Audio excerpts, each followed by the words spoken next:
Bismillahirrahmanirrahim. Assalamualaikum warahmatullahi wabarakatuh. Alhamdulillahi rabbil alamin. Wa bihi nasta'inuhu wa nastaghfiruh. Wa na'udzu billahi min sururi anfusina wa min sayyiati a'malina. May yahdihillahu fala mudhillalah wa may yudlil fala hadiya. Wa tiada Tuhan selain Allah dan tiada sekutu baginya. Dan bersaksi bahwa Muhammad adalah hambanya dan utusannya. Tidak ada nabi setelahnya ataupun sesudahnya sampai hari kiamat. Pertama-tama marilah kita senantiasa bersyukur kepada Allah Subhanahu wa taala atas limpahan rahmat taufik hidayahnya. Alhamdulillah sampai hari ini, sampai detik ini, sampai siang ini kita masih diberikan panjang umur, badan yang sehat, luang waktu. Mungkin ada di antara saudara kita yang hari ini punya niat ingin sholat zuhur di Masjid Raya Al-Istiqomah ini, tetapi mereka ada yang diberi dengan ujian sakit, bahkan mungkin 1 hari 2 hari yang lalu mungkin ada yang dicabut oleh Allah Subhanahu wa taala, yang dipanggil oleh Allah Subhanahu wa taala.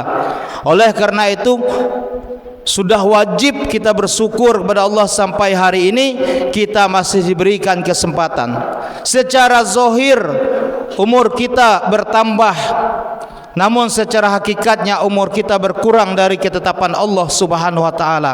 Kita tidak tahu berapa ditetapkan oleh Allah umur kita.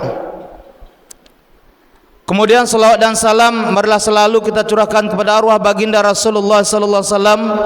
Allahumma shalli ala sayidina Muhammad wa ala ali sayidina Muhammad. Bapak Ibu, para jamaah, pengurus masjid, pegawai syara yang kami muliakan. Pada kesempatan siang ini, karena sekarang kita berada di bulan Rabiul Awal,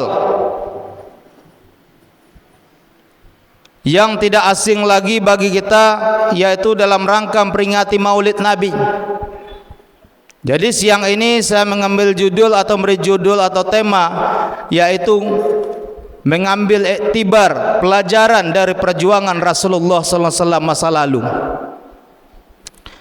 Rasulullah SAW lahir pada hari Senin, tanggal 12 Rabiul Awal tahun Gajah, yang lebih dikenal dengan tahun gajah, karena pada waktu dilahirkan terjadi penyerangan.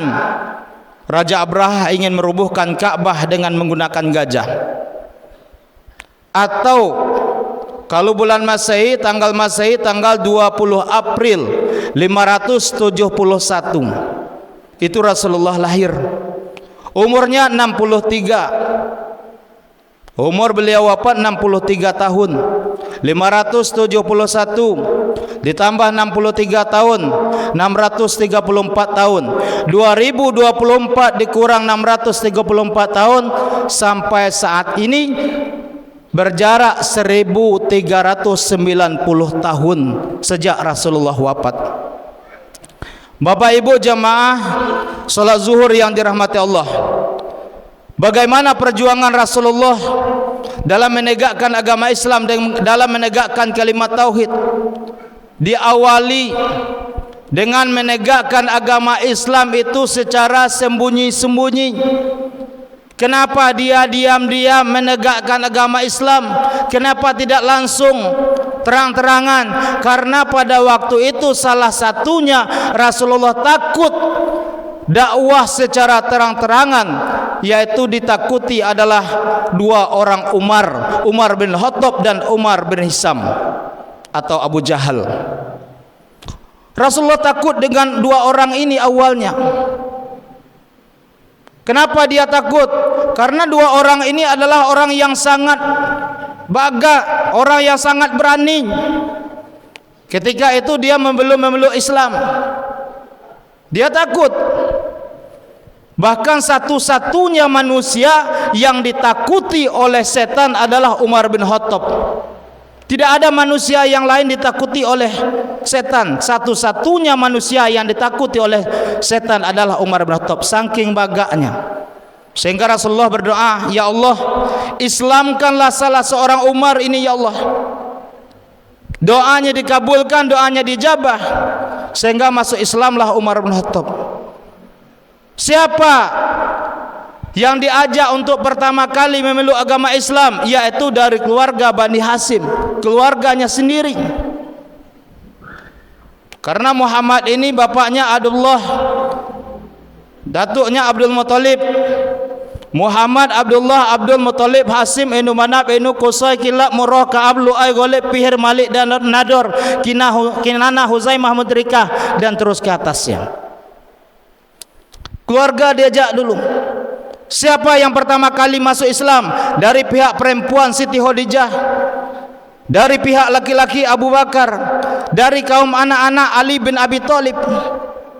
Berapa lama dia berdakwah sembunyi-sembunyi, diam-diam selama 3 tahun. Rasulullah berdakwah dengan sembunyi-sembunyi selama 3 tahun, hanya mendapat pengikut 30 orang. Kemudian turun ayat Al-Quran surah Al-Hijr ayat 94. Bismillahirrahmanirrahim. Fasda' bima tu'maru wa a'rid 'anil musyrikin. Sampaikan olehmu Muhammad secara terang-terangan apa yang sudah diperintahkan dan berpalinglah dari orang-orang musyrik. Setelah dia menerima wahyu surah Al-Hijr ini, barulah dia berdakwah terang-terangan. Dakwah terang-terangan bukan dikit tantangan, hambatan, Pak. Salah satu rintangannya, hambatannya itu dari pamannya sendiri, Abu Lahab, paman yang celaka. Hinaan ketika berjuang menegakkan agama Islam, Rasulullah dihina. Dikatakan anak celaka, macam-macam hujatan, segala macam terhadap Rasulullah. Bahkan Rasulullah juga pernah dilempar oleh orang-orang Taif, dilempar dengan batu, diludahi oleh orang-orang Taif. Kemudian ancaman, apa ancamannya? Ancaman Rasulullah ketika menegakkan agama Islam terang-terangan, yaitu kepada pengikutnya, seorang Bilal, dijemur di terik matahari yang panas. Bahkan kedua orang tua Bilal ini disiksa sampai meninggal dunia. Ini hambatan, belum lagi rintangan yang lain. Rasulullah dihambatkan dengan kedudukan, jabatan, tahta, harta.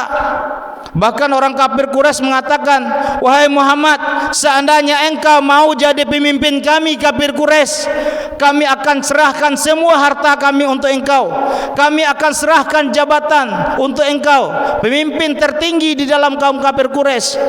Kemudian kami akan berikan seorang perempuan yang cantik di negeri Arab ini untuk engkau. Ini rintangan, hambatan yang diterima oleh Rasulullah SAW dalam menegakkan agama Islam. Bapak Ibu jemaah yang dirahmati Allah, namun kita sekarang tidak demikian, Pak. Kita sekarang tidak lagi demikian. Kita sekarang yang mesti kita lakukan, bagaimana keluarga kita, anak kita, istri kita dalam melakukan ibadah, dalam beramal sehari-hari kewajiban kita kepada Allah. Mohon maaf Pak, terkadang bapaknya terus sholat ke masjid, tapi anaknya tidak pernah nongol. Bapaknya rajin ke masjid, rajin pengajian, ibunya rajin pengajian. Bagaimana dengan anak-anak kita? Ini yang sering terjadi, Pak. Apakah anak kita sholat atau tidak? Allah SWT berfirman, ku ampusikum wa ahlikum naro. Peliharalah dirimu dan keluargamu dari siksa api neraka. Bapak Ibu jemaah salat zuhur yang dirahmati Allah. Oleh karena itu, mari kita sama-sama menjaga agama kita, melakukan kewajiban kepada Allah, beramal. Bukan cukup untuk diri kita, tetapi bagaimana dengan keluarga kita, anak kita, istri kita ataupun suami, bagi kaum ibu-ibu, dan juga bagaimana dengan lingkungan kita. Tidak usah jauh-jauh, contoh Pak, kita dalam memeriahkan kemerdekaan saja, berapa banyak turnamen domino, turnamen judi yang dibuka. Habis dana 1 juta, 2 juta, 10 juta yang dibuka, yang diberikan untuk turnamen judi. Sementara dalam peringati hari besar Islam, Maulid Nabi, susah untuk mengeluarkan duit. Ini salah satu contoh. Bapak Ibu yang dirahmati Allah. Oleh karena itu, mari kita bersama-sama menjaga ibadah kita, amal kita, kewajiban ibadah kita kepada Allah Subhanahu wa taala, tidak hanya kita tetapi juga keluarga kita.